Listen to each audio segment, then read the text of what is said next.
La position russe par rapport au conflit israélo-arabe est assez distante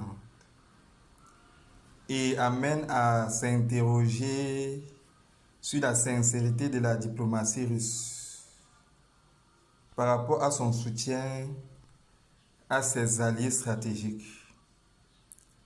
La Russie, historiquement, est connue pour être sincère et fidèle dans ses relations diplomatiques. On l'a vu soutenir historiquement Cuba.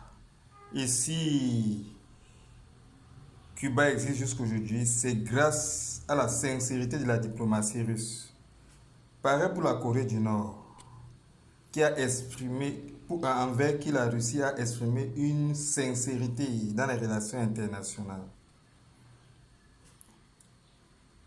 La Russie a soutenu la Libye de Kadhafi jusqu'à ce que celle-ci se distance d'elle-même, de la Russie, et se rapproche des nations occidentales.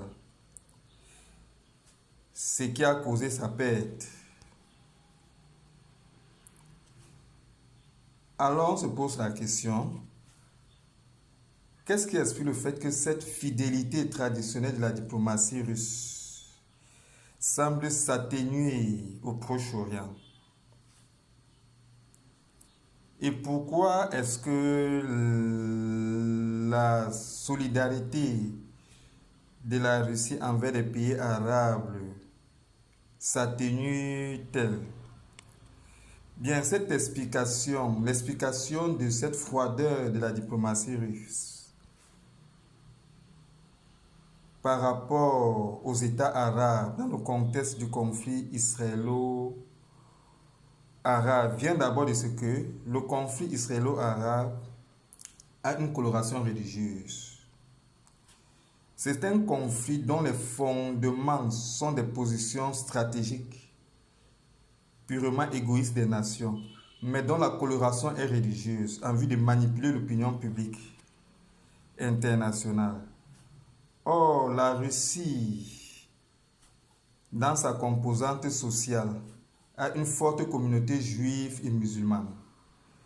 Prendre position en faveur de l'État d'Israël ouvertement ou des pays arabes ouvertement pourrait créer une déchirure sociale au sein de la Russie.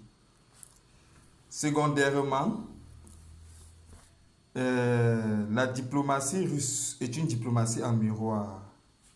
C'est-à-dire que la Russie ne fait que renvoyer envers ses partenaires diplomatiques internationaux le reflet de leur propre diplomatie. Or, la diplomatie des pays arabes est très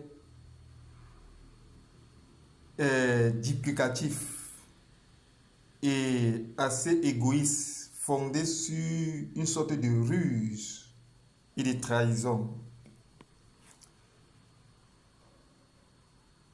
La Russie, par exemple, a soutenu l'Égypte dans la nationalisation du canal de Suez et dans l'obtention de sa souveraineté par rapport aux nations occidentales. Mais quelle est la position de la diplomatie égyptienne actuellement par rapport aux nations occidentales?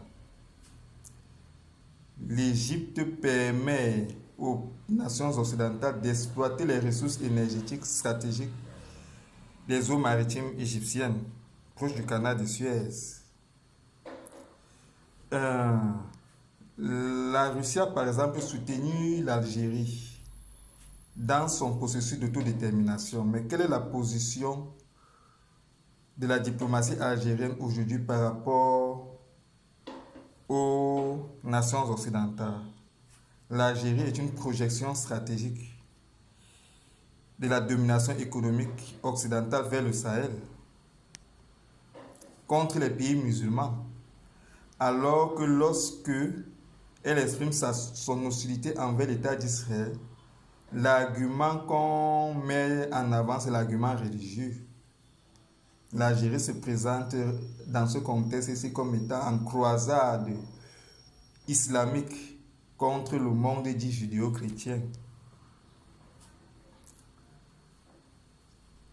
Prenons le cas de l'Iran.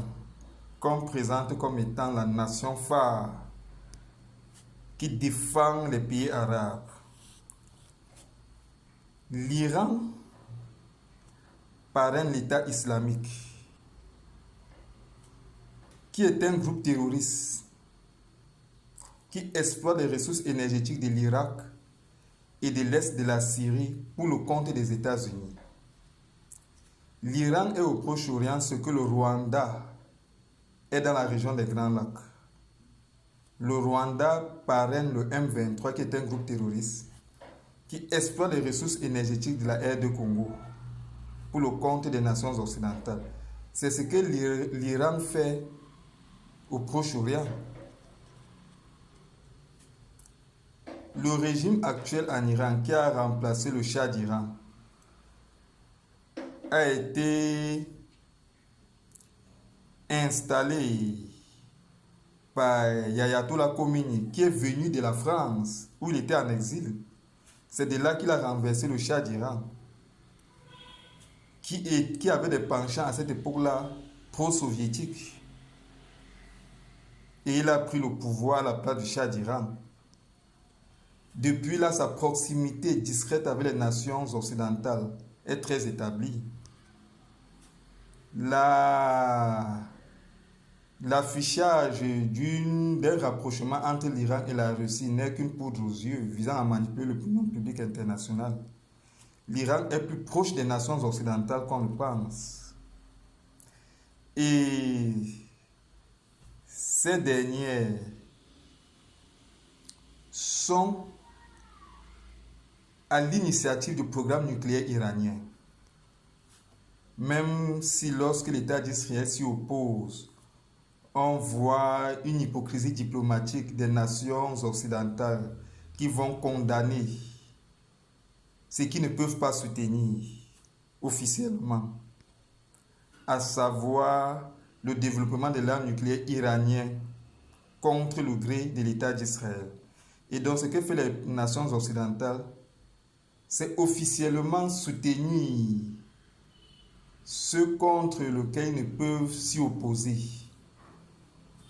Mais discrètement, le programme d'armement nucléaire de l'Iran est soutenu par les nations occidentales. Au-delà des positions hypocrites diplomatiques officielles des nations occidentales. Alors cette duplicité-là des pays arabes, ce manque de sincérité qu'ils ont dans les relations diplomatiques peut justifier à suffisance la froideur de la Russie envers ceux-ci.